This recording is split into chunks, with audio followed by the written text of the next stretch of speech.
everyone. I'm Donna Bush with your CIG-TV News Brief on this Friday.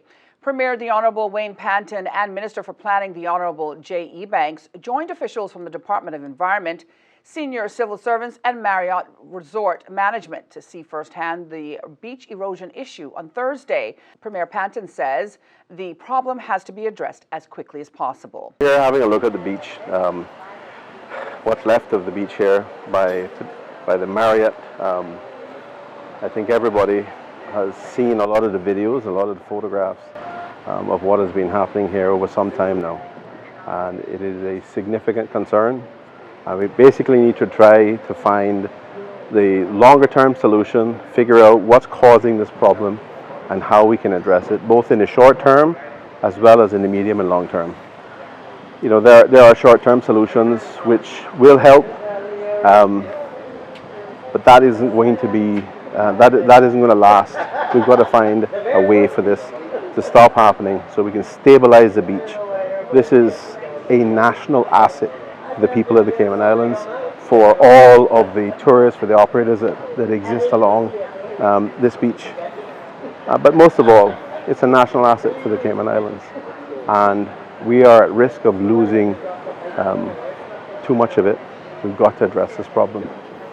So my approach, I think, as everyone knows, is about promoting sustainability and making sure we find solutions to these problems. So we're going to create a task force to address this issue. We're going to work on it over the coming weeks, and we need to get a solution in place to ensure that when we finally do get reopened and we have more tourists here and we have Caymanians who are out enjoying their national asset, there is something for them to enjoy. And the Premier tells us a meeting is scheduled for this coming Monday with an across-ministries approach in mind. Personnel and ministers for planning, lands, and the DOE will all be a part of the meeting to discuss and again make some decisions on the way forward.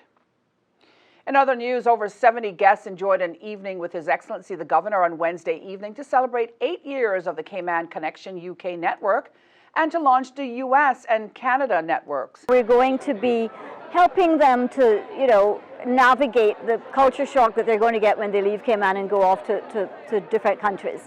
I think that the main thing is to see the amazing young people that we have and to work with them. They're all full of energy and enthusiasm and very bright young people. And so it's just a pleasure really to see the Caymanian children that used to be children, now young adults, growing up and getting amazing jobs and helping us in a way to help each other. So we do have a strong alumni, and we're going to be continuing to use them to spread the word about Cayman Connection. We have recently incorporated Cayman Connection as an NPO in Cayman, which gives us a good footing for fundraising and expanding. And what I'm really excited about is that so far it really had been about people, residents, students in the UK, but we are now going to be expanding that to the US, to Canada, and around the world. So we're just encouraging everyone that is living abroad. We want to find out who they are, what they're doing, how they're doing, offer them any assistance, keep them connected. Not only students, but just residents all around the world.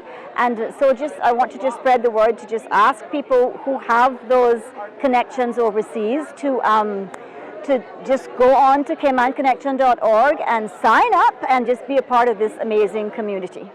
Guests included current and prospective students preparing to travel overseas to study, Cayman Islands government officials, private sector and not-for-profit partners, and parents of students studying overseas. His Excellency addressed the students and guests, welcoming them to Government House and commenting on the advantages of being involved in Cayman Connection. Because we all need that slice of home. We all need that security of home, that you're getting information from home in a crisis. Now going forward, coming out of a crisis, I think it's hugely important for it to be maintained, because you just want, even though you're away, you want that little slice of home. You want to know that you can reach out when you're ready, suitable and appropriate, when desirable, to mingle with your people overseas. So I'm really excited about Cayman Connection now moving into the parts of the US into Asia. I think it's a fantastic initiative and just brings Caymanians together. I think it's really important because for students going overseas or going to university for the first time, it's challenging, it's tough, and to have a support network, people who can provide you with advice and put you in touch with other people who are going through what you're going through, I think that's absolutely essential. Students and friends are encouraged to sign up to Cayman Connection using the registration form on their website. That is caymanconnection.org. Taking a look now at our Friday forecast, the high temperature reached 89 degrees, the low 77. We can expect partly cloudy skies with a 30% chance of showers and possible thunder. Winds are from the east to northeast at 5 to 10 knots. Seas are slight with wave heights of 1 to 3 feet. Now, the synopsis calls for isolated showers along with possible thunder over the Cayman Islands area for the next 24 hours as an upper-level cyclone moves across the Western Caribbean and over the Yucatan Peninsula. A reminder that you can find the latest on local weather conditions online at weather.gov.ky. And that's it for today's news brief here on CIG Television. I'm Donna Bush, inviting you to join us back here again on Monday. Until then, be safe and have a great weekend.